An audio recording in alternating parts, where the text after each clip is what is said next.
시청자 여러분 안녕하십니까? 뉴스타트 2부 시작합니다. 180일간의 수사를 마친 내란 특검이 오늘 최종 결과를 발표합니다. 그동안의 수사 핵심이었죠. 왜 비상계엄을 선포했는지, 또 언제부터 계엄을 계획했는지 이에 대한 판단이 담길 걸로 보입니다. 내란 특검은 수사 개시 하루 만에 김용현 전 장관을 추가 기소하는 등 속도를 냈지만 이후에 잇따라 신병 확보에 실패하면서 일각에서는 무리한 수사라는 비판도 나왔는데요. 관련해서 오늘 최종 발표에 어떤 내용이 담길지 주목됩니다. 이번 달 평균 원달러 환율이 1,470원을 넘어서며 IMF 외환 위기 이후 최고치를 기록했습니다. 미 연준의 금리 인하에도 해외 투자 확대와 외환 수급 불균형이 원화 약세를 키웠습니다. 정부가 긴급 대응에 나섰지만 환율 불안이 물가 부담으로 번지지 않도록 관리가 필요합니다. 그럼 이 시각 주요 뉴스부터 살펴보겠습니다. 수사를 마친 내란 특검이 오늘 최종 결과를 발표합니다. 조은석 특검이 발표할 내용에는 윤석열 전 대통령의 계엄 선포 동기와 최초 계획 시점에 대한 판단이 담길 예정입니다. 이번 달 원달러 환율 평균이 1,470원을 넘어서며 외환 위기 이후 월간 기준으로 최고 수준입니다. 올해 연평균 환율도 역대 최고치를 넘어설 것으로 전망됩니다. 일자리가 없어 취직을 준비하거나 그냥 쉬는 이른바 일자리 박 청년이 160만 명에 달합니다. 소득이 정체된 사이 주거비 등 지출은 늘면서 2030 세대의 생활은 더욱 팍팍해졌습니다. 호주 시드니의 세계적 관광지인 본다이 해변에서 총기 난사 사건이 발생해 16명이 숨졌습니다. 호주 정부는 해변에서 진행된 유대교 행사를 표적으로 한 테러로 규정하고 수사하고 있습니다.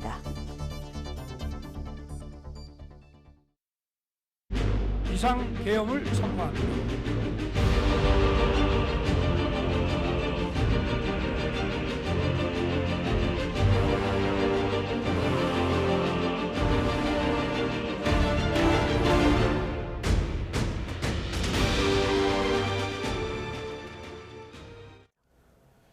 수사를 마친 내란 특검이 오늘 최종 결과를 발표합니다.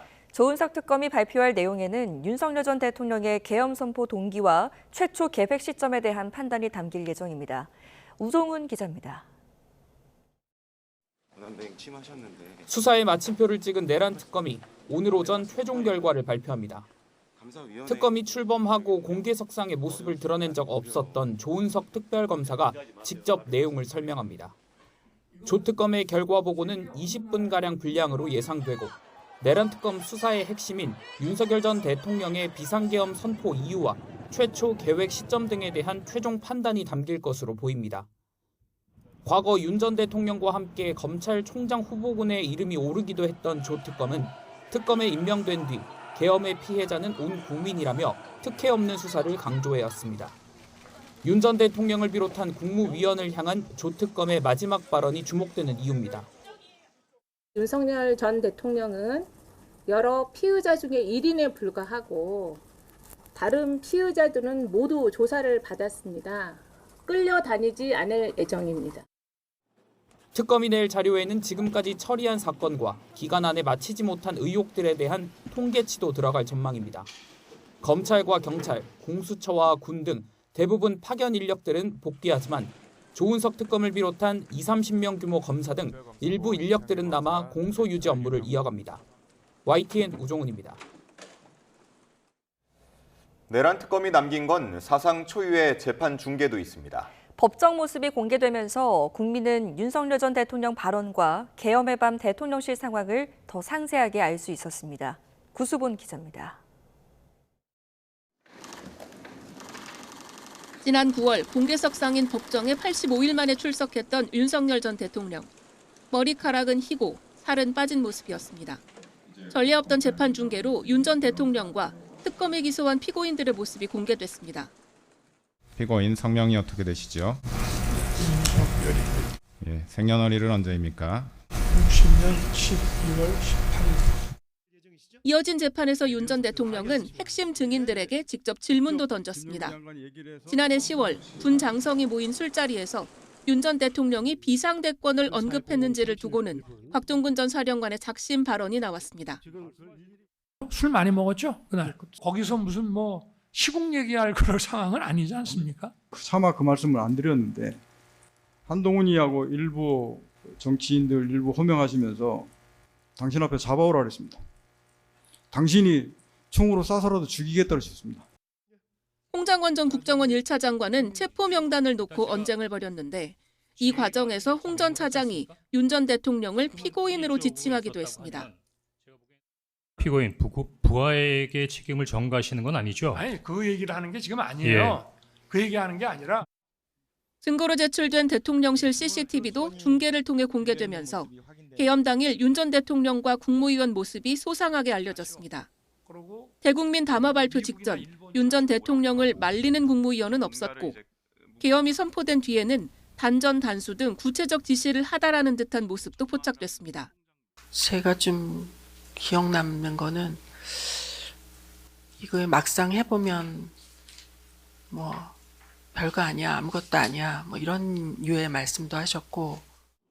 특검 수사는 끝났지만 재판 중계를 통해 윤석열 전 대통령 내란 혐의 1심 선고 등 역사의 순간은 계속 기록될 예정입니다. YTN 구수본입니다. 내란 특검이 수사를 통해 확인한 계엄 선포 전후 과정을 전부 백서에 담을 것으로 보입니다. 재판 과정에서 나온 핵심적인 증언들 역시 함께 기록될 것으로 보입니다. 이경국 기자입니다. 조은석 내란 특검은 임명 뒤 역사 자료의 초안, 사초를 쓰는 자세로 직을 수행하겠다고 밝혔습니다. 그리고 특검 내 10여 명 규모의 기획팀은 실제 그간의 수사 내용을 백서로 정리하는 작업을 이어왔습니다. 각 수사팀의 수사 보고서, 피의자 신문 조서 등을 한데 모아 수사 내용을 총정리한 겁니다. 특검은 무인기 평양 투입 등 외환 혐의부터 계엄 선포 전 국무회의, 해제 표결 방해 의혹까지 계엄 관련 전방위 수사를 진행했습니다. 이를 토대로 계엄 선포 동기부터 모의와 준비, 실행 과정을 하나의 기록으로 정리한다는 계획입니다. 조 특검도 최종 브리핑에서 이 내용을 토대로 계엄 전후 상황을 자세히 설명할 거로 보입니다. 특검 관계자는 수사 내용을 기록으로 남기는 것이 진상규명이라는 특검의 취지와 부합한다고 강조했습니다. 이어 향후 이 기록을 공소유지에 활용할 가능성도 있다고 덧붙였습니다. 수사를 통해 사실관계가 확인된 여러 의혹도 백서에 담길 전망입니다. 특검은 수사 내용뿐 아니라 재판 과정에서 나온 주요 증언도 백서에 포함할 예정인 것으로 전해졌습니다.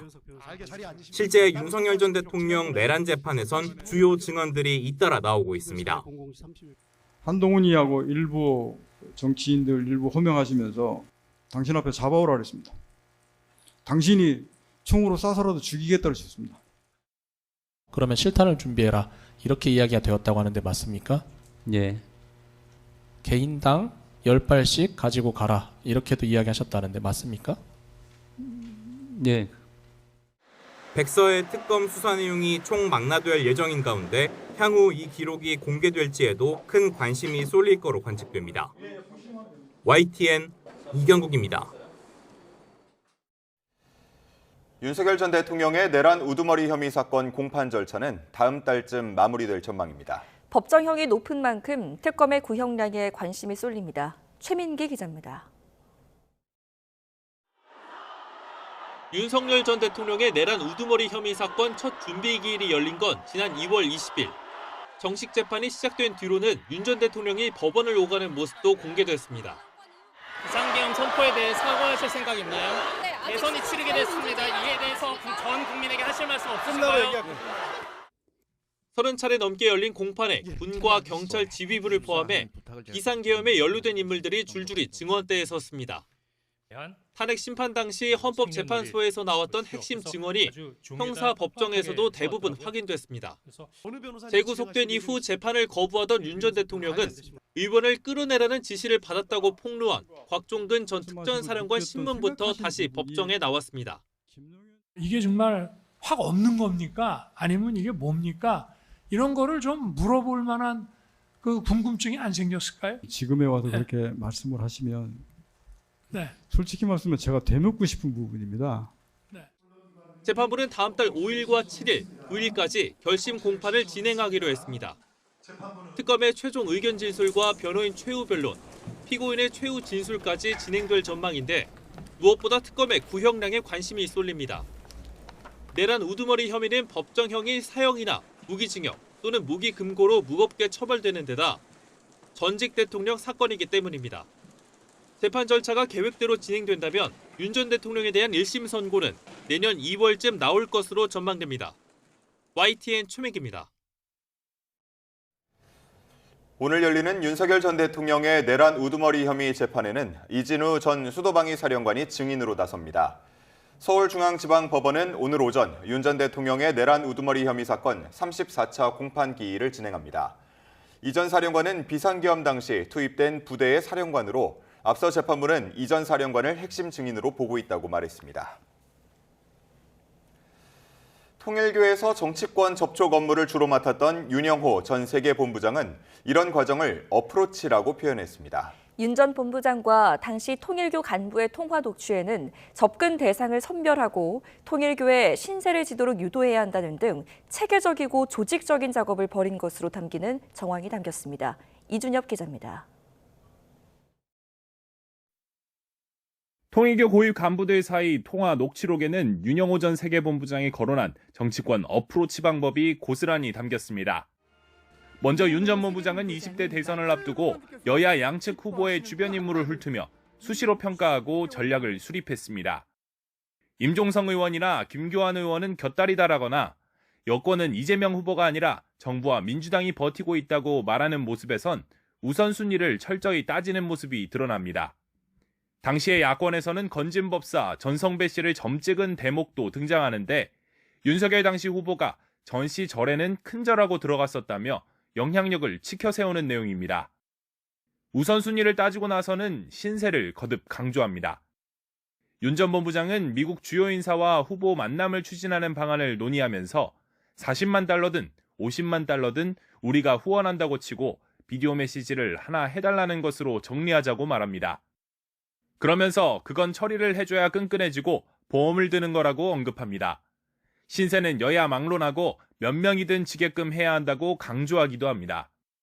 이미 기소된 건진법사 사례에서 보듯 통일교가 정치권 포섭을 지속적으로 시도해온 정황으로 보이는데 정치권과의 접촉만으로 불법이라 단정할 수는 없는 만큼 향후 수사에서는 신세를 지게 해야 한다는 윤 전 본부장 발언의 구체적인 실체를 밝히는 게 관건으로 보입니다.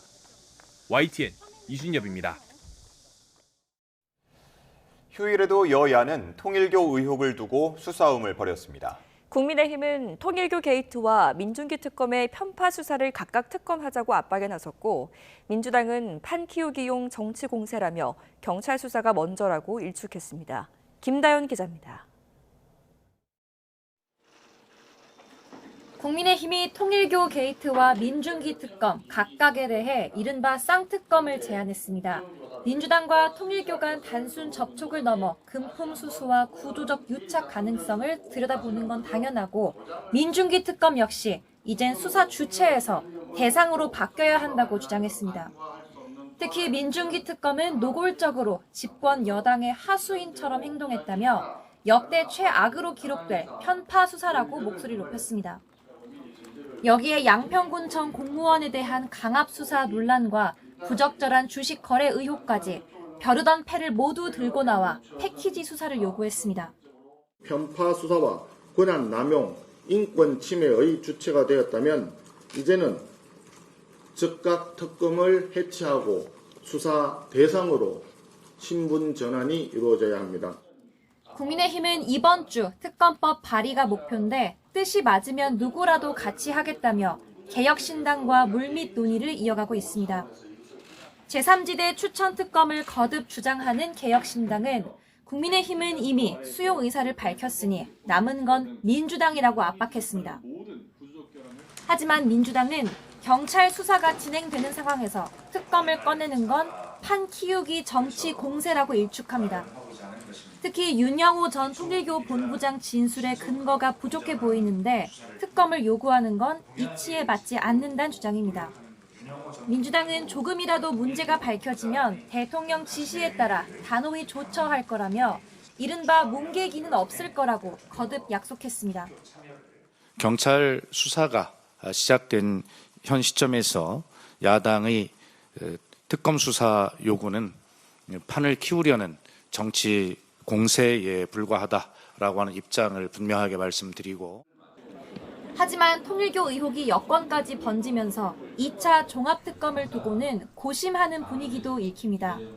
통일교 의혹을 빼기엔 다소 궁색하기 때문인데 민주당은 일단 추진 방침은 변함없다고 했지만 3대 특검이 모두 끝난 뒤 당정대 간 세부 조율을 통해 구체적 로드맵을 정할 거라고 말했습니다. 최근 진영을 가리지 않고 쓴소리를 내뱉는 조국혁신당 조국 대표는 비상계엄에 사과한 국민의힘 25명은 극우 본당에서 뛰쳐나와 새로운 보수정당을 창당하라고 적었습니다. 특검이 끝나기도 전에 이어가자는 민주당과 특검을 특검하자는 국민의힘이 맞서는 형국입니다. 신속성과 정치 중립성이 생명인 특검 수사가 여야 첨예한 대치와 얽혀 공세 수단으로 변질한다는 지적을 피하기 어려워 보입니다. YTN 김다현입니다. 국회에서는 3박 4일간 이어진 무제한 토론, 필리버스터 대치 정국이 일단 막을 내렸습니다. 민주당은 이르면 21일 본회의에 내란 전담 재판부 설치법을 올릴 계획인데 연말 입법 전쟁이 다시 불붙을 전망입니다. 황보혜경 기자입니다. 나흘째 이어진 필리버스터의 마지막 쟁점은 경찰관 직무집행법 개정안이었습니다. 북한 접경 지역에서 대북 전단 살포 등의 행위를 경찰이 제지할 수 있도록 하는 내용이 핵심입니다. 내란에 이용됐던 불법 전단, 대북 전단 살포를 이대로 방치하자고 주장하는 국민의힘의 퇴행적 행태 매우 실망스럽습니다. 이제 역으로 북한은 오물풍선을 보냅니다. 북한에 대한 우리의 시선이 어느새 너무 유화적으로. 필리버스터 돌입 24시간이 지나자 법 여권은 토론을 강제 종결했고 곧바로 표결로 법안을 처리했습니다. 대법원 확정 전 판결문 공개를 확대하는 형사소송법 개정안과 대출 가산금리 부담을 줄이는 은행법에 이어 세 번째 법안까지 3박 4일간 입법 전쟁에 마침표를 찍은 겁니다. 여야 간의 갈등 법안들이 있어서 볼모같이 묶여져 있는 모습이 참으로 안타깝습니다. 국민들 입장에서 보면 정말 간절히 통과를 원하는 그런 법안들입니다. 우원식 국회의장의 해외 출장으로 여야는 잠시 숨고르기에 들어갔지만 진짜 전쟁은 이제부터입니다. 민주당은 다음 본회의에서 내란 전담 재판부 설치법을 최우선 처리하겠다는 방침입니다. 2심부터 도입하고 법무부 장관의 판사 추천권을 배제하는 쪽으로 공감대는 모았고 위헌 소지가 있는지 외부 로펌의 자문도 구했는데 의원총회 등을 거쳐 최종안을 확정할 계획입니다. 그 외부 법률 자문의 결과는 당 대표께서 어제 받으셨습니다. 당 지도부가 최종적으로 방향을 잡고 그리고 의원총회를 거쳐서 반면 국민의힘은 이는 이재명 민주당의 일극 독재 체제를 구축하기 위한 거라면서 이른바 8대 악법 가운데 맨 위에 올리고 릴레이 천막 농성 등 강경 대응을 예고했습니다. 전체주의 8대 악법에 대해서는 추진하지 않겠다라고 하는 약속을 해달라. 그렇게 된다면 당연히 국회가 이렇게 계속 필리버스터 정국으로 갈 이유도 없고. 내란 전담 재판부 설치법은 우원식 국회의장이 귀국한 뒤 이르면 오는 21일 본회의에 상정됩니다. 내내 극한 대결을 펼친 여야의 입법 전쟁도 이때 정점을 찍을 거로 보입니다. YTN 황보혜경입니다. 이번 달 원달러 환율 평균이 1,470원을 넘어 외환 위기 이후 월간 기준으로 최고 수준으로 올라섰습니다. 달러 가치가 하락하는데도 개인의 해외 투자 확대 등 달러 매수 수요가 쉽게 줄지 않는 가운데 올해 연평균 환율도 역대 최고치를 넘어설 것으로 전망됩니다. 차효정 기자입니다. 지난 12일 원달러 환율의 주간 거래 종가는 1,473.7원. 주간 거래 종가 기준 지난달 평균 환율은 1,460.44원으로 외환 위기였던 지난 1998년 3월 이후 월 평균 기준 가장 높았는데 최근 2주간 평균은 이보다도 더 높은 1,470.4원입니다. 지난 10월 추석 연휴 이후 본격 상승세를 탄 환율은 지난달부터는 1,450원 위에서 고공행진 중입니다. 문제는 달러 강세가 한풀 꺾였음에도 원화만 약세 흐름이라는 점입니다. 시장에서는 국내 개인 투자자들의 해외 주식 매수 확대와 국민연금 해외 투자 등으로 달러 매수 수요가 쉽게 줄지 않는 점을 주요 원인으로 보고 있습니다. 고환율이 장기화하면서 물가 흐름도 심상치 않은 모양새입니다. 지난달 수입물가 지수는 전달보다 2.6%나 오르면서 1년 7개월 만에 가장 높은 상승률을 기록했습니다. 환율이 오르면 원자재 수입 의존도가 높은 중소기업을 중심으로 타격이 크고 원재료 가격이 올라 가공식품과 외식 물가 상승으로 이어져 서민 물가의 직격탄이 될 수밖에 없습니다. 최근 이제 환율 문제가 있어서 저희들은 여하튼 이것이 소비자의 부담이 되지 않도록 우리 기업들이 그 농산물 원료를 구매하시는데 그 구매 자금을 지원한다거나 또 수입을 할 때는 할당 관세를 좀 해드린다거나 중소기업 같은 경우에는 공동으로 원료를 구매할 수 있도록 한다거나. 현재 추세대로라면 연평균 환율이 외환 위기를 넘어 역대 최고 수준을 기록할 거란 전망이 나오는 가운데 정부 정책 대응도 한층 강화될 것으로 보입니다. YTN 차유정입니다. 원달러 환율이 오름세를 이어가자 정부가 휴일 긴급회의를 열어 대응책 마련에 나섰습니다. 구윤철 부총리 겸 기획재정부 장관은 어제 정부 서울청사에서 관계기관 합동 긴급경제장관 간담회를 주재하고 국내외 금융 외환시장 동향을 점검하고 대응 방향을 논의했다고 기재부가 전했습니다. 회의 결과에 관해선 별도의 메시지를 내놓지 않았습니다. 일자리가 없어 취직을 준비하거나 그냥 쉬고 있는 이른바 일자리 박 청년이 160만 명에 달하는 것으로 조사됐습니다. 소득이 정체된 사이 주거비 등 지출은 늘면서 2030 세대의 생활은 더욱 팍팍해졌습니다. 김태민 기자의 보도입니다.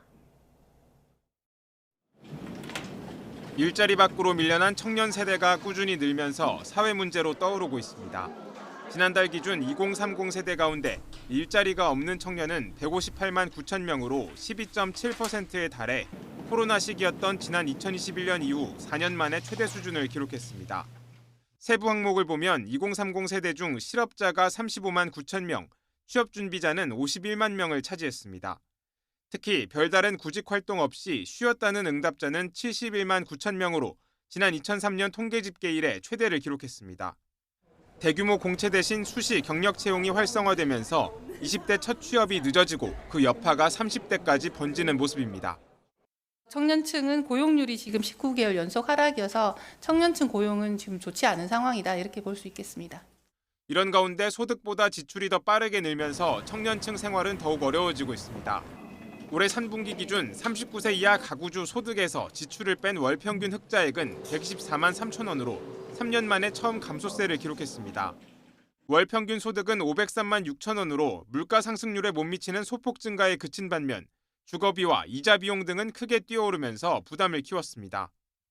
소득 기반이 취약한 청년층의 여윳돈이 줄면 자산 형성이 늦어지고 소비가 위축돼 우리 경제 활력은 점점 떨어질 수밖에 없습니다.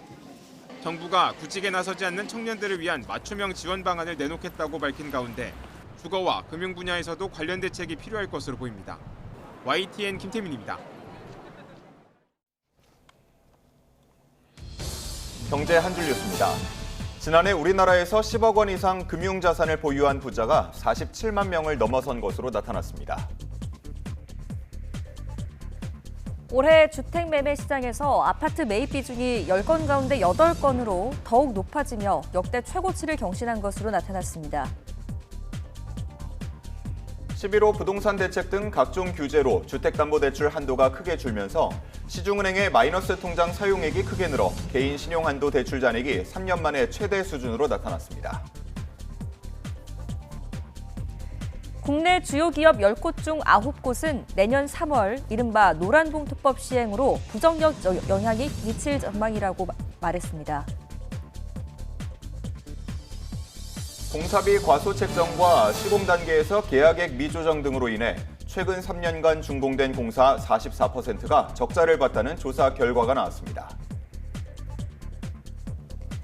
송미령 농림축산식품부 장관이 한미 관세 협상 후속 조치 사항인 US 데스크 설치는 검역 절차 축소나 생략의 의미가 아니라고 강조했습니다. 지금까지 경제 한주 뉴스였습니다. 네, 12월 15일 월요일 오늘의 주요 일정 살펴보겠습니다. 이재명 대통령이 한국을 공식 방문한 통문시슬리 라오스 국가주석과 정상회담을 엽니다. 이 자리에서 교역과 투자 등 양국 간 경제협력 강화 방안 외에 온라인 스캠 범죄 같은 초국가 범죄 대응책도 논의될 걸로 보입니다. 시민사회와 정당, 정부가 함께 국가개혁 과제를 논의하는 사회대개혁위원회가 공식 출범합니다. 위원회는 민주주의와 사회정의 실현, 남북평화협력과 실용외교, 교육, 약자보호 등 사회가 당면한 과제를 논의해 총리에게 자문하는 역할을 하게 됩니다. 12.3 불법 비상계엄 관련 수사를 위해 특별수사본부가 국방부 안에 꾸려집니다. 특별수사본부는 국방부 검찰단을 중심으로 군사경찰 수사관 등 지원 인력을 포함해 40명 규모로 구성될 예정입니다. 비상계엄 당시 부정선거 의혹을 수사하는 제2수사단을 만들기 위해 군사정보를 빼낸 혐의를 받는 노상원 전 국군정보사령관의 1심 결과가 오늘 나옵니다. 내란 특별검사가 재판에 넘긴 사건 가운데 처음으로 나오는 1심 판단입니다. 지금까지 오늘의 주요 일정이었습니다. 서울 구로동에서 흉기와 둔기를 휘둘러 어머니를 숨지게 한 20대 아들이 체포됐습니다. 남성은 정신질환이 심한 것으로 파악됐는데 경찰은 정확한 사건 경위를 조사하고 있습니다. 송수현 기자가 보도합니다. 어두운 밤 주택가 골목에 경찰차가 잇따라 도착합니다. 뒤이어 한 남성이 경찰관의 양팔이 붙들린 채 끌려 나옵니다. 그제 밤 10시쯤 서울 구로동에 있는 자택에서 50대 어머니를 살해한 혐의를 받는 20대 남성 A씨가 경찰의 현행범으로 체포됐습니다. 경찰은 집에 돌아왔는데 아내가 숨진 것 같다는 A씨 아버지의 신고를 받고 현장에 출동해 어머니의 시신과 함께 있던 A씨를 발견했습니다. A씨는 그제 오후 6시쯤 어머니에게 흉기와 둔기를 휘둘러 숨지게 한 것으로 조사됐습니다. 경찰 조사에서 A씨는 자신의 혐의를 시인한 것으로 파악됐습니다. 경찰은 A씨가 과대망상 등 정신질환 증상이 심했던 만큼 계획이 아닌 우발적 범행에 무게를 두고 있습니다. 앞서 A씨는 지난 3월에도 흉기를 소지한 채 허위 신고를 해 응급 입원했다가 병원 측 판단으로 퇴원한 것으로 파악됐습니다. 경찰은 A씨의 진술을 분석하고 국립과학수사연구원에 부검을 의뢰하는 등 자세한 사건 경위를 조사하고 있습니다. YTN 송수연입니다. 갓 태어난 아이를 야외에 버려 숨지게 한 외국인 유학생이 긴급 체포됐습니다. 서울 중부경찰서는 영아를 유기해 사망하게 한 혐의를 받는 베트남 국적의 여성 A씨를 붙잡아 조사하고 있습니다. A씨는 어제 오후 신생아를 종이 봉투에 넣어 서울 중구 동국대학교 기숙사 근처에 버린 혐의를 받습니다. 심정지 상태로 발견된 아기는 곧바로 병원으로 옮겨졌지만 결국 숨졌습니다. 80대 노모를 폭행한 아들이 경찰의 현행범으로 체포됐습니다. 경기 용인 동부경찰서는 50대 남성 A씨를 노인복지법 위반 혐의로 붙잡아 조사하고 있습니다. A씨는 어제 오전 어머니가 이상하다며 경찰에 신고했는데 경찰관이 출동했을 때 노모는 이미 숨진 상태였습니다.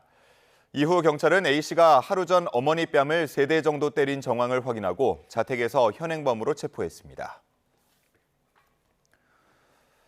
광주 도서관 붕괴 사고 작업자 수습이 마무리되면서 사고 원인 조사가 본격적으로 이루어지고 있습니다. 조만간 관계기관의 합동 감식도 예정됐는데요. 광주광역시는 관내 공사 현장을 점검하고 피해 유족 지원에 나설 계획입니다. 오선열 기자입니다.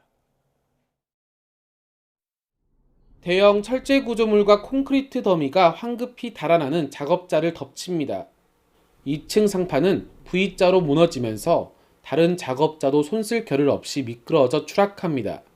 매몰 작업자 4명은 필사적인 구조 작업에도 결국 모두 숨진 채 돌아왔습니다. 1000명이 넘는 인력을 투입했던 구조당국은 수색 작업은 종료됐지만 안전사고에 대비해 현장 상주를 유지할 계획입니다. 경찰은 구조 작업이 끝나자마자 시공사 등 6개 업체를 압수수색하고 확보한 주요 자료와 휴대전화를 분석하고 있습니다. 이와 함께 공사 관계자 소환 조사를 통해 시공 과실과 건축 설계, 계약과 감리 등 공사 모든 과정을 샅샅이 조사하고 있습니다. 주 초까지 국가수등 관계기관과 합동감식을 진행할 계획입니다. 시공도 여러 가지 작업들 들어가지 않습니까? 관리 감독하고 있는 감리라든지 전반적인 상업 보고 체계 이런 거 다 발표해야 되는. 사고 재발 방지를 위해 광주광역시도 주요 건설 현장 50여 곳을 긴급 점검합니다. 자체 발주한 5억 원 이상과 공정률 10%를 넘는 건설 현장으로 도시철도 2호선 공사 구간 등이 대상입니다. 이번 공사의 시공, 감리, 발주 전 과정에서 안전을 위협하는 잘못된 관행은 없었는지 살피고 법의 잣대가 아닌 시민의 눈높이에서 진단하고 개선하겠습니다. 광주광역시는 도서관 붕괴 참사 피해자들을 위한 장례 절차와 생활 지원 등 종합 지원 대책을 마련하고 합동 분향소 설치를 검토하고 있습니다. YTN 오설입니다. 호주 시드니의 세계적 관광지인 본다이 해변에서 총기 난사 사건이 발생해 용의자 포함 16명이 숨지고 40명이 다쳤습니다. 해변에선 유대교 명절 행사가 진행되고 있었는데 호주 정부는 이 사건을 테러로 규정하고 신속하게 수사하고 있습니다. 신호 기자입니다. 다리 위에서 검은 옷 입은 남자가 총을 난사합니다. 해변 옆 풀밭에선 공범인 다른 남자가 사람들 정면에서 총을 쏩니다. 자동차에 몸을 숨겼다가 용의자를 뒤에서 제압하고 총을 빼앗아 피해를 줄인 용감한 시민도 있었습니다. 총성과 구급차 소리, 비명 소리가 뒤섞이면서 세계적인 관광 명소가 테러의 현장이 됐습니다. Bomb, bomb, bomb, everything, man, bomb, bomb. I look this, me, and one moment, the man in the gun, he say me this, me, I go before the car, yes. He aimed at you. Me, moi. 현지 시간으로 14일 오후 6시 45분쯤 시드니 본다이 해변에서 발생한 총격 사건으로 10명 넘게 사망하고 수십 명이 다쳤습니다. 용의자 한 명은 현장에서 사살됐고 다른 한 명도 체포됐는데 중태입니다. 총격 당시 해변에서는 1000명 넘게 모인 유대교 명절 행사가 열리고 있었습니다. 호주 경찰은 이 행사를 겨냥한 테러로 규정하고 범행 동기와 배후 세력 등을 수사하고 있습니다. As part of the investigation and shortly after the shooting occurred, police located a vehicle in Campbell Parade at Bondi, which we believe has several improvised explosives. 이스라엘이 반유대주의를 방치했다며 호주 정부를 탓하자 호주 총리는 이날 테러가 모든 호주인에 대한 공격이라면서 신속한 수사를 약속했습니다. There is no place for this hate, violence and terrorism in our nation. Let me be clear. We will eradicate it. 호주는 총기를 엄격하게 규제하고 있어서 이런 총격 테러는 매우 이례적입니다. 지난해 4월엔 본다이 해변 근처 대형 쇼핑몰에서 흉기 난동 사건으로 7명이 사망하면서 호주 사회에 큰 충격을 주기도 했습니다. 주 시드니 대한민국 총영사관은 이번 테러 사건과 관련해 한인이나 한국인 관광객 피해는 파악되지 않았다고 밝혔습니다. YTN 신호입니다. 시드니 유명 해변 총기 난사에서 10여 명의 사망자가 발생했지만 총격범 1명을 맨몸으로 제압한 시민 덕분에 더 큰 피해를 막았습니다. 희생자 가운데는 나치의 유대인 학살, 홀로코스트 생존자도 포함됐는데 각국은 반유대주의 테러라며 일제히 비난했습니다. 계속해서 정유신 기자입니다. 검은 상의를 입은 총격범 뒤로 파란색 옷을 입은 남성이 몸을 낮추고 다가갑니다. 잠시 총구를 내린 찰나를 놓치지 않고 달려듭니다. 몸싸움 끝에 총을 빼앗긴 총격범은 뒷걸음질 치며 달아났습니다. 맨몸으로 총기범 제압을 시도한 시민은 호주에 거주하는 40대 무슬림으로 확인됐다고 현지 언론들이 전했습니다. 팔과 손에 총을 맞고 병원으로 옮겨졌지만 생명엔 지장이 없는 것으로 알려졌습니다. Is 100% hero. Yeah, he have 2 shots, one in his arm here and one in his hands. 주 정부는 용감한 시민 덕분에 추가 인명 피해를 막을 수 있었다고 감사의 뜻을 전했습니다. In all of this sadness, there are still wonderful, brave Australians that are prepared to risk their lives to help a complete stranger. 반유대주의를 방치했다며 호주 정부를 비난하던 네타냐후 이스라엘 총리도 용감한 무슬림 시민이라고 평가했습니다. We saw an action of a brave man, turns out a Muslim brave man, and I salute him, that stopped one of these terrorists from killing innocent Jews. 이스라엘 언론들은 현재까지 확인된 총격 테러 희생자 가운데 홀로코스트 생존자 1명이 포함됐다고 보도했습니다. 트럼프 미 대통령은 대규모 유대인 행사 참석자들을 겨냥한 이번 총기 난사를 명백한 반유대주의 공격이라고 비판했습니다. 영국 국왕 찰스 3세도 끔찍한 반유대주의 테러 공격에 깊이 경악하고 슬퍼하고 있다고 밝혔습니다. 우르줄라 폰데어 라이엔 유럽연합 집행위원장도 EU는 폭력과 반유대주의 증오에 맞서 단결해 있다고 말했습니다. 호주 언론들은 이번 총격 테러가 가자 전쟁 이후 유대교를 대상으로 한 일련의 공격 가운데 최악의 참사라고 전했습니다. YTN 정윤입니다. 오늘 출근길은 어제보다 공기가 차갑게 얼어붙었습니다. 전국 대부분 지역이 어제보다 3도 정도 낮게 출발하고 있는데요. 현재 서울은 영하 2.9도를 보이는 가운데 찬바람이 불면서 체감 온도는 영하 6도까지 떨어져 있습니다. 다행히 낮부터는 기온이 오르면서 예년 이맘때 수준을 웃돌 것으로 예상됩니다. 오늘 전국이 차츰 흐려지는 가운데 새벽까지 충청 이남 서해안 지역에는 빗방울이나 눈날림이 예상됩니다. 또 당분간 동해안 지역에서는 너울성 파도가 높게 일겠습니다. 현재 기온은 서울이 영하 2.9도, 대구 1.2도, 광주 1.4도로 출발하고 있습니다. 낮 기온은 서울 6도, 대구 9도, 부산은 11도까지 오르겠습니다. 내일은 일부 중부지방에 비나 눈이 조금 오겠고요. 추위가 풀리면서 일부 서쪽 지역에서는 공기가 탁해지겠습니다. 날씨였습니다. 수사를 마친 내란 특검이 오늘 최종 결과를 발표합니다. 조은석 특검이 발표할 내용에는 윤석열 전 대통령의 계엄 선포 동기와 최초 계획 시점에 대한 판단이 담길 예정입니다.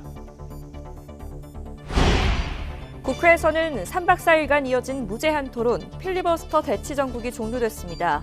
민주당은 이르면 21일 본회의에 내란 전담 재판부 설치법을 올릴 계획인데 연말 입법 전쟁이 다시 불붙을 전망입니다. 쿠팡 개인정보 유출 청문회의 핵심 증인으로 채택된 김범석 의장이 국회에 불출석 사유서를 제출했습니다. 사유서에는 해외에 거주하고 있고 전 세계에서 영업하는 글로벌 기업 CEO로서 일정이 있어 출석할 수 없다는 내용이 담겼습니다. 광주 도서관 붕괴 사고 작업자 수습이 마무리되면서 관계기관이 합동 감식을 진행합니다. 광주시는 관내 공사 현장을 긴급 점검하고 피해 유족 지원에 나설 계획입니다. 어제 수사를 마무리한 내란 특검은 오늘 최종 결과를 발표하는데요. 내란 특검 수사는 초반부터 눈에 띄는 점이 많았습니다. 이례적인 속도전에 예측하기 어려운 수사 스타일로 일부 성과를 내기도 했습니다. 권준수 기자입니다. 구속기간 만료를 앞둔 김용현 전 국방부 장관의 신병 확보에 이어 추가 기소로 내란 특검 수사는 첫 발을 뗐습니다. 조은석 특검 임명 엿새 만이었습니다. 한판식도 없이 속도전에 들어간 내란 특검은 엿새 뒤엔 윤석열 전 대통령에 대한 체포영장을 청구했습니다. 기선제압의 신경전, 지하주차장 출입 공방까지 거듭해 특검은 검찰총장 출신 전직 대통령을 사실상 처음 포토라인에 세웠습니다. 지하주차장으로 들어가지 않은 이유 있으실까요? 조은석 특검을 8년 만에 피의자 신분으로 만나셨는데 어떻게 보시나요? 구속 취소로 풀려났던 윤 전 대통령의 신병을 다시 확보하기까지 걸린 시간은 불과 22일. 변칙적 스타일의 조은석 특검 승부수가 통했다는 평가가 나왔습니다. 특검은 이후 지난해 12월 3일 밤 국무회의를 고리로 계엄에 가담한 인물까지 수사를 확대해 언론사 단전 단수를 지시한 혐의로 이상민 전 장관을 구속 기소했습니다. 언론사 단전 단수 지시 정말 없었나요? 내란 가담했다는 특검 주장은 어떻게 좀 생각하십니까? 특검의 최대 과제 가운데 하나로 꼽혔던 북한 무인기 의혹은 비교적 긴 호흡으로 수사한 끝에 일부 실체를 확인했습니다. 남북 간 무력 충돌 위험을 증대시키는 등 대한민국의 군사상 이익을 저해하였다는 것입니다.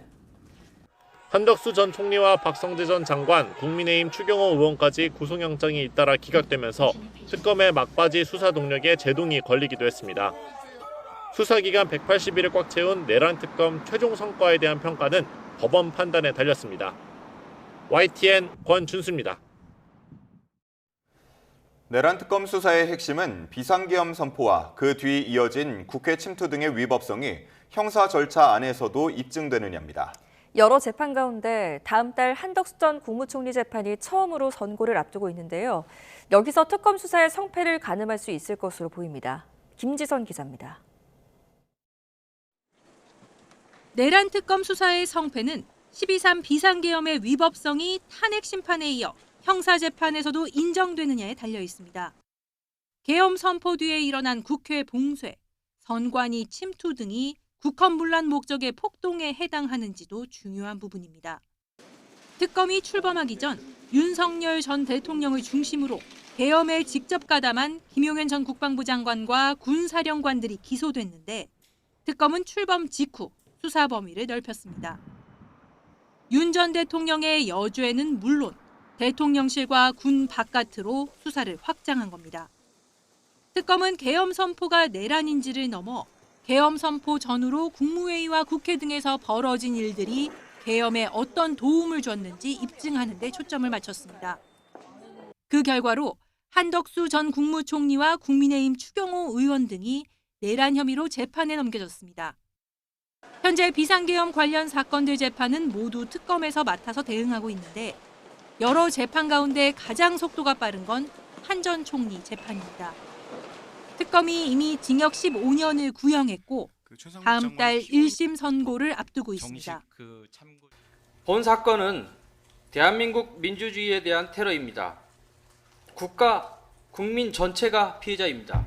피고인을 엄히 처벌함으로써 다시는 대한민국에서 이와 같은 불행한 역사가 되풀이되지 않도록 하여야 할 것입니다.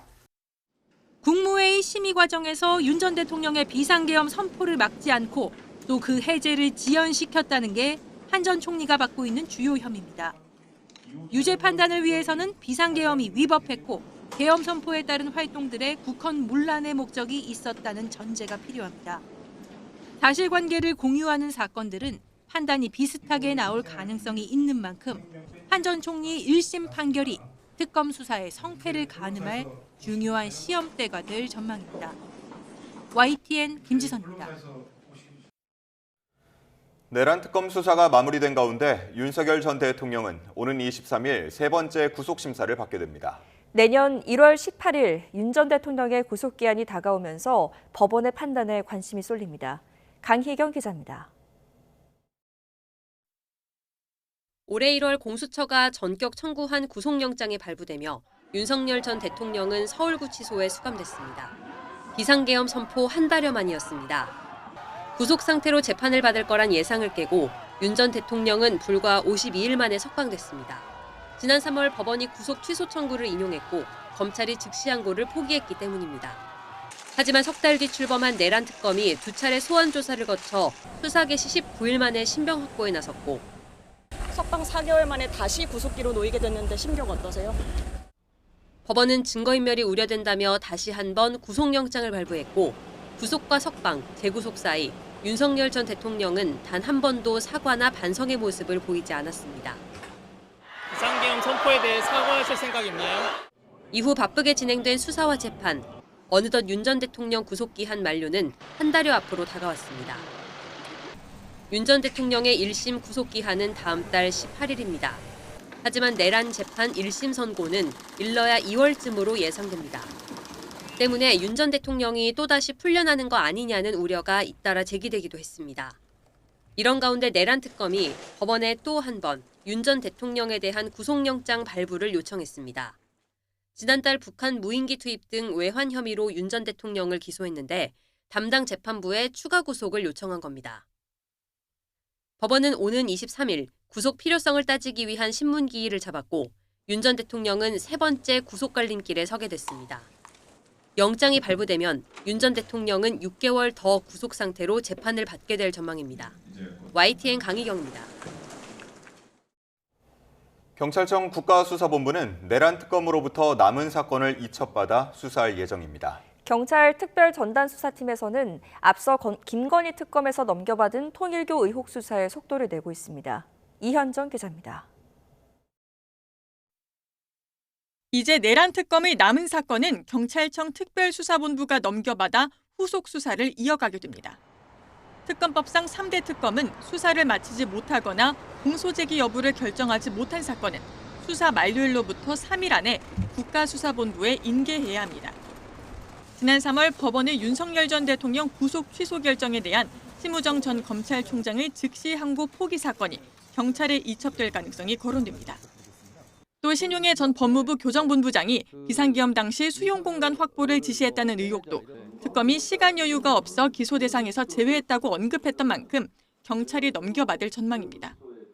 내란 특검 이첩 사건을 수사할 경찰 특별수사본부 전담팀은 아직 꾸려지지 않았는데 조만간 운영 기간과 인력 구성 등 윤곽이 나올 것으로 보입니다. 다만 통일교 금품 제공 의혹처럼 사건 규모가 크거나 신속성이 필요하다면 특수본이 아니라 기존 수사팀에 배당될 가능성도 있습니다. 앞서 경찰은 통일교 의혹의 경우 공소시효 논란 등을 고려해 중대범죄수사과의 특별전담팀을 편성해 배당한 뒤 수사에 속도를 내고 있습니다. 윤영호 전 통일교 세계본부장이 민주당 측 인사들에 대한 금품 지원 관련 폭로를 예고했다가 돌연 번복하면서 혐의 입증을 위해서는 증거 확보가 중요한 상황입니다. 이에 따라 전재수 전 해양수산부 장관과 임종성 전 민주당 의원, 김규환 전 미래통합당 의원 등 피의자들에 대한 소환 조사와 압수수색 등 강제 수사가 임박했다는 관측도 나옵니다. 2주 뒤 김건희 특검도 종료가 예정된 가운데 남은 사건에 대한 경찰 수사에도 관심이 모아집니다. YTN 이현정입니다. 함께 출범한 3개 특검 가운데 마지막으로 남은 김건희 특별검사팀 수사는 오는 28일에 마무리됩니다. 남은 과제가 산적해 일부 의혹의 경우 다른 수사기관으로 넘길 수도 있다는 관측이 나옵니다. 한동우 기자가 보도합니다. 김건희 특검 수사 종료는 오는 28일로 2주가 채 남지 않았습니다. 하지만 수사 범위가 16개 항목으로 방대한 만큼 여전히 수사가 진행 중인 의혹도 많습니다.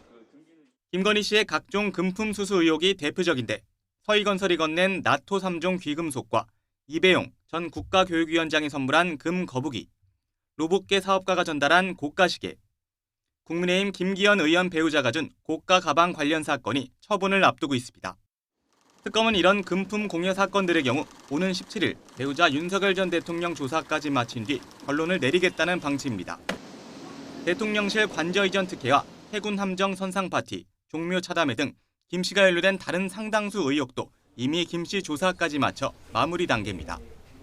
다만 막판에야 착수한 박성재 전 법무부 장관을 통한 수사 무마 의혹은 휴대전화 포렌식 작업이 길어져 시간이 빠듯하고 서울 양평고속도로 노선 변경 특혜나 윤 전 대통령 부부의 공직선거법 위반 사건, 김 씨의 과거 수사팀에 대한 수사 등은 아직 한창입니다. 공천 개입 의혹 수사에 필요한 한동훈 전 국민의힘 대표나 이준석 개혁신당 대표 조사가 제때 이루어지기 힘든 상황인 점도 변수입니다. 결국 특검 내부에서도 일부 사건은 경찰로 이첩하는 수순을 밟게 될 것으로 보고 있습니다. 김건희 특검이 수사를 마무리하고 최종 처분을 종합해 발표하는 건 오는 26일이나 29일 가운데 하루가 될 전망입니다. YTN 한동우입니다. 대통령실은 이재명 대통령이 업무 보고를 받는 과정에서 문헌이라고 언급한 환단고기에 담긴 주장에 동의하지 않는다고 밝혔습니다. 위서로 평가받는 역사서에 대한 이 대통령의 발언을 놓고 파장이 커지자 진화에 나선 것으로 보입니다. 강진원 기자입니다. 중국과 일본 등의 역사 왜곡 문제에 대응하는 동북아 역사재단 등을 상대로 진행된 지난 12일 정부 업무보고. 재단의 업무를 확인하던 이재명 대통령이 갑자기 환빠 논쟁을 꺼내들었습니다. 일본, 중국의 독도주권수 국제학술교류협력. 이 역사교육 관련해서 무슨 환빠 논쟁이 있죠. 위서로 평가받는 역사서, 환단고기를 연구하는 사람들을 비하하는 환빠라는 용어를 주류 역사학자인 재단 이사장에게 질문한 겁니다. 전문 연구자들의 이론이 훨씬 설득력이 있다는 답변에 이 대통령은 환단고기는 문헌이 아니냐고 되물었고, 전문 연구자들의 이론이 주장이 훨씬 더 설득력이 있기 때문에 기본적으로는 문헌 사료를 저희는 중시하고 있습니다. 환단고기는 문헌이 아니에요. 해당 발언이 알려지면서 논란엔 불이 붙었습니다. 고대 한민족이 유라시아 대륙 대부분을 지배했다는 근거가 불명확한 내용을 담아 위서로 평가받는 책을 대통령이 공개적으로 거론한 건 부적절했다는 비판이 야권을 중심으로 쏟아진 겁니다. 진짜와 사이비 사이에서 국민들에게 자신의 소신을 강조를 하고 강요를 한다면 나라를 위험하게 하는 것이죠. 파장이 잦아들지 않자 결국 대통령실은 해명에 나섰습니다. 이 대통령은 환단고기에 담긴 주장에 동의하거나 연구를 지시한 게 아니라고 강조했습니다.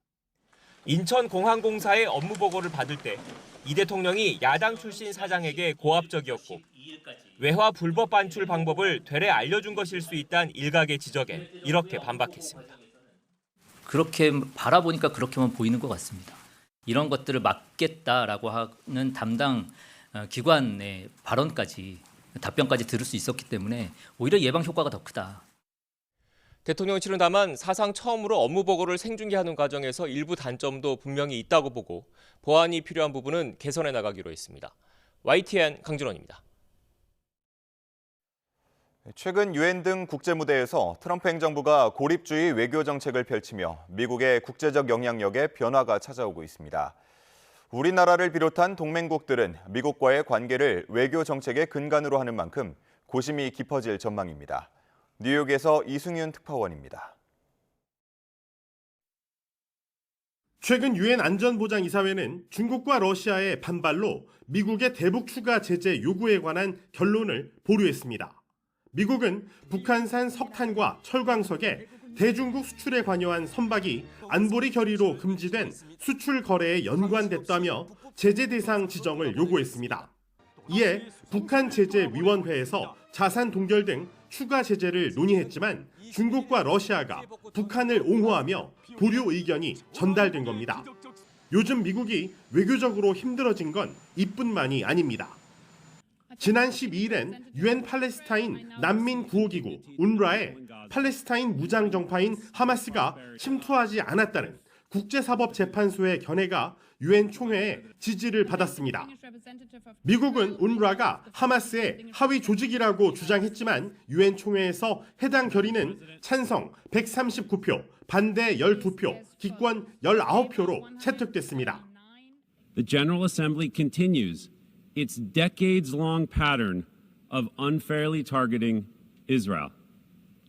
The United States rejects the politicized conclusions in this non-binding advisory opinion. 2028년 한국의 유엔 해양총회 개최에도 기후위기 논의를 이유로 미국은 반대표를 던졌는데 찬동한 국가는 아르헨티나뿐이었습니다. 트럼프 대통령이 밀어붙이는 우크라이나 전쟁 종전안도 러시아 이외에 동의를 받지는 못한 상황. 워싱턴 포스트는 트럼프 대통령이 미국 내 정치가 잘 풀리지 않자 다자주의를 배척하는 1920년대식 고립주의 노선을 강화했다고 짚었습니다. 한국을 비롯한 동맹국들은 미국과의 관계를 외교의 근간으로 삼고 있는 만큼 트럼프 행정부의 국제적인 영향력 변화로 인한 고심이 깊어질 전망입니다. 뉴욕에서 YTN 이승윤입니다.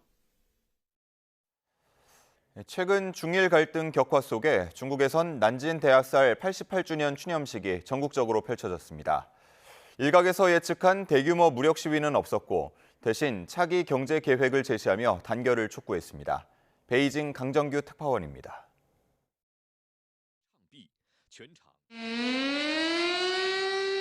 사이렌이 울리자 행인은 물론 도로 위 버스까지 멈춰섭니다. 1937년 12월 13일부터 자행된 일본군의 난징 대학살을 추념하기 위해 중국 전역이 묵념합니다. 일본 총리의 타이완 개입 발언 여파 속에 옛 침략군 해골의 목을 베는 포스터도 나왔습니다. 러시아도 마루타 생체 실험으로 악명 높은 731 부대원들의 신문 기록을 공개하며 가세했습니다. 时刻警惕那些妄图歪曲历史、美化侵略战争的行为，坚决捍卫历史的真相和尊严。 다만 일각에서 예상했던 타이완 또는 일본을 겨냥한 대규모 무력 시위는 없었습니다. 대신 내부적으로 앞서 시진핑 주석이 주재한 중앙경제공작회의 결정 관철을 촉구했습니다. 미국을 비롯한 서방 세계의 공급망 분리 압박에 맞선 내수 소비주도 성장론으로 요약됩니다.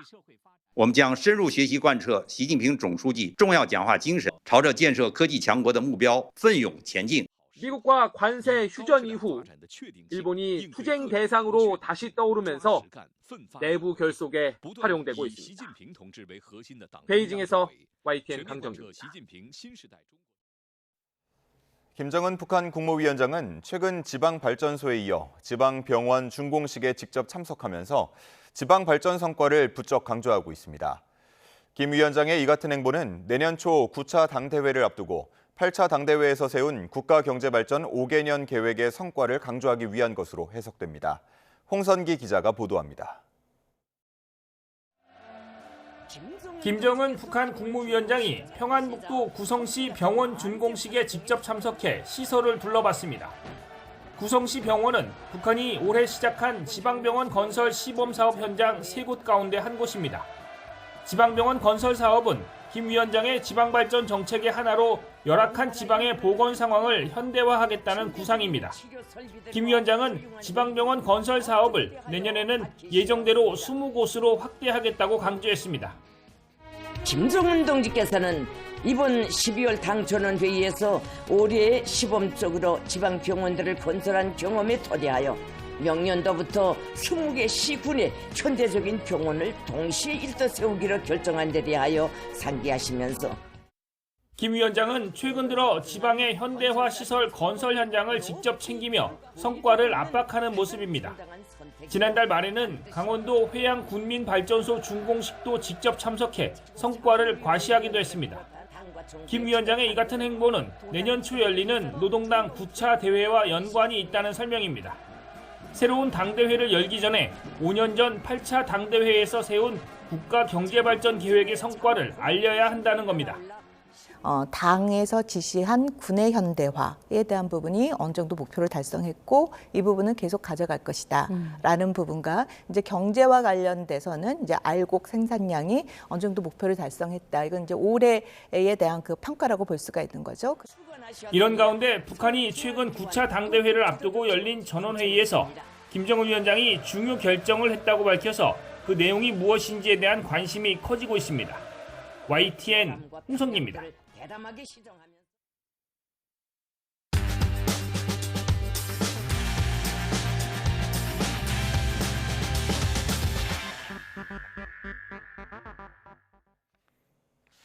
(12월 15일) 월요일 스타트 브리핑 시작합니다. 먼저 서울신문입니다. 우리나라에서 금융자산을 10억 원 넘게 가진 부자가 47만 명을 넘어섰습니다.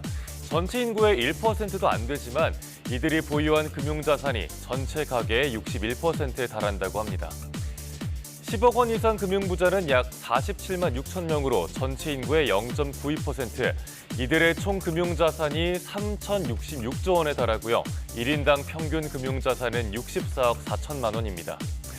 이를 두고 자산이 자산을 낳는 구조가 더 공고해졌다는 분석이 나옵니다. 눈여겨볼 점은 부자들의 투자 시선이 달라졌다는 건데요. 고수익 투자처로 주식을 가장 많이 뽑았습니다. 과거엔 주로 부동산 투자로 부를 쌓았다면 이젠 중심축이 사업소득과 금융투자 이익으로 옮겨간 겁니다. 즉 부자들은 다음 투자 선택지로 부동산보단 주식을 꼽고 있다는 얘기인데요. 신문은 집으로 부자가 되던 시대에서 사업과 투자로 돈을 불리는 구조로 바뀌고 있다고 분석했습니다. 다음 중앙일보는 포괄임금제 문제를 다뤘습니다. 노동부 업무보고에서 이재명 대통령이 콕 집어 청년 노동 착취 수단이라고 지적했기 때문인데요.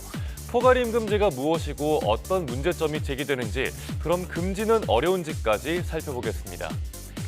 포괄임금제는 연장이나 야간 휴일 수당을 미리 포함해 지급하는 임금 체계입니다.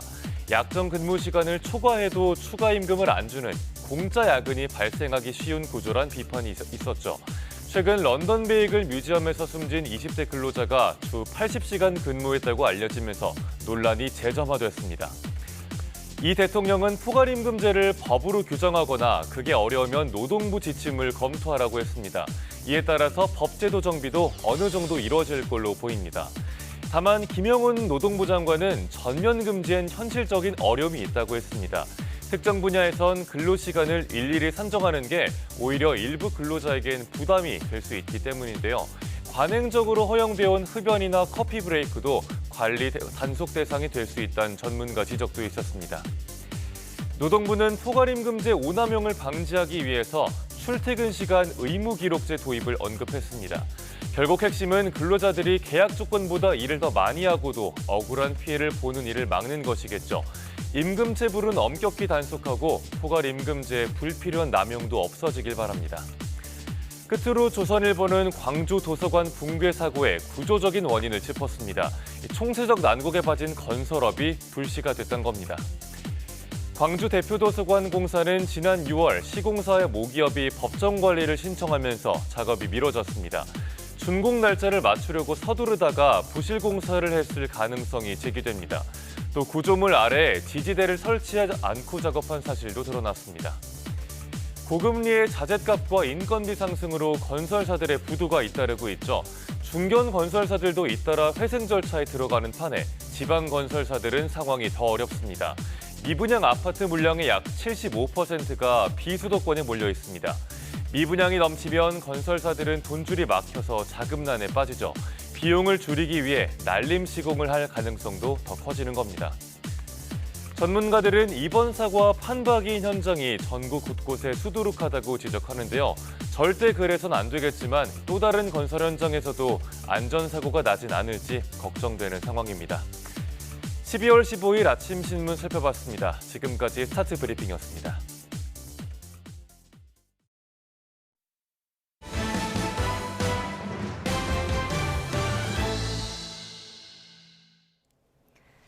다음 소식입니다. 미국에선 브라운 대학에서 일어난 총격 사건 용의자가 붙잡혀 경찰이 수사를 벌이고 있습니다. 살아남은 학생들은 교실로 들어온 총격범이 무언가를 외친 뒤 총기를 난사했다고 증언했습니다. 워싱턴 홍상희 특파원입니다.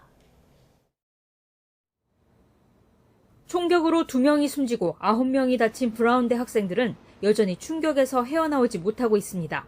토요일 오후 기말고사 대비 수업을 마친 순간 교실로 들어선 총격범의 모습을 잊을 수가 없습니다.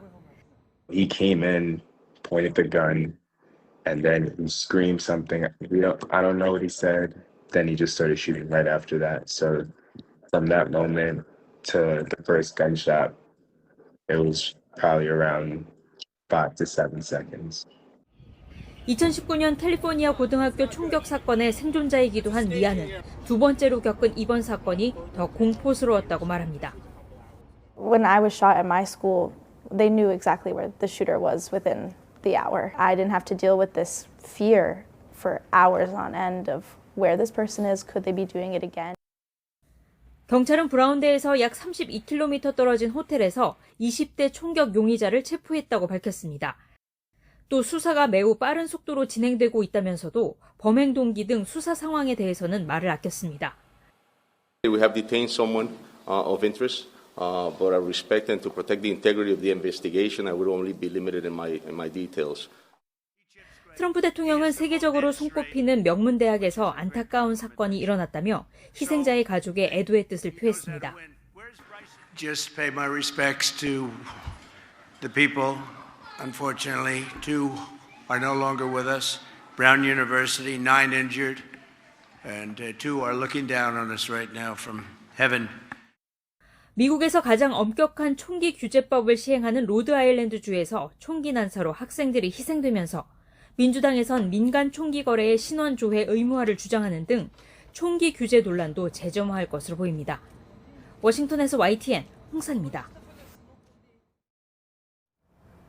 찬바람이 불면서 출근길 공기가 차갑게 얼어붙었습니다. 현재 서울 기온은 영하 3도 선까지 떨어진 가운데 체감 온도는 영하 6도를 보이고 있는데요.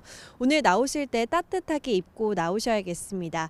다행히 낮부터는 기온이 오름세로 돌아서면서 예년보다 온화해질 것으로 예상됩니다.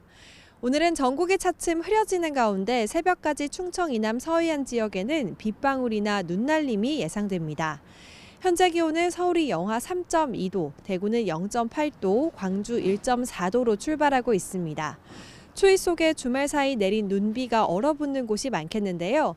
특히 그늘진 도로나 터널에서는 빙판길에 더욱 유의하셔야겠습니다. 낮 기온은 서울 6도, 대전 8도, 광주 10도, 부산은 11도까지 오르면서 예년 수준을 2에서 3도가량 웃돌겠습니다. 내일은 일부 중부지방에, 모레는 동해안과 제주도에 비나 눈이 오겠고요. 날이 풀리고 미세먼지가 유입되면서 서쪽 지역은 공기가 탁해질 것으로 전망됩니다. 당분간 동해안 지역에서는 너울성 파도가 높게 일겠습니다. 높은 물결이 갯바위나 방파제를 넘을 수 있는 만큼 해안가에서는 안전사고에 유의하셔야겠습니다. 지금까지 YTN 이혜민입니다.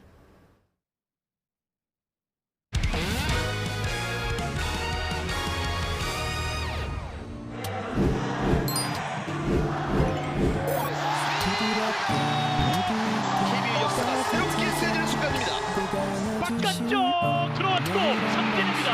오영원수가 부활합니다. 높은 헛스윙 정규 이닝 최다 타삼진 4위를 기록하는 코디 폰세입니다. 엄청난 환호에 팬들에게 인사를 하는 코디 폰세. 눈물을 보이는 코디 폰세군요.